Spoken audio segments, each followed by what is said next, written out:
Kronologi wanita tewas di pinggir jalan Bogor, tangan terikat dibonceng naik motor. Seorang perempuan berinisial A asal Mampang, Jakarta Selatan ditemukan tewas dengan tangan terikat di pinggir Jalan Raya Tlajung Udik, Kecamatan Gunung Putri, Kabupaten Bogor.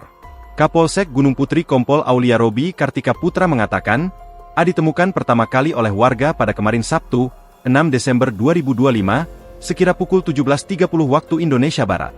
Saat itu, jasad A tergeletak di pinggir jalan raya. Korban ditemukan dalam posisi telungkup, di samping angkot terparkir, dan sudah meninggal dunia, kata Kompol Aulia saat dihubungi tribunnewsbogor.com, Minggu, 7 Desember 2025. Sebelum tergeletak, saksi lainnya sempat melihat bahwa A dibonceng seseorang naik motor. Saat itu, A tangannya sudah terikat tali.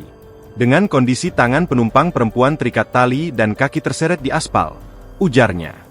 Saksi sempat menegur pengemudi motor tersebut. Pengemudi motor mengabaikan teguran saksi dan sempat berhenti di warung untuk membetulkan posisi korban, ujarnya. Polisi langsung melakukan olah TKP kejadian ini. Jasad A langsung dievakuasi dan dibawa ke RS Polri Kramat Jati untuk dilakukan autopsi dan identifikasi mendalam, tandasnya. Download Tribun X sekarang, menghadirkan lokal menjadi Indonesia.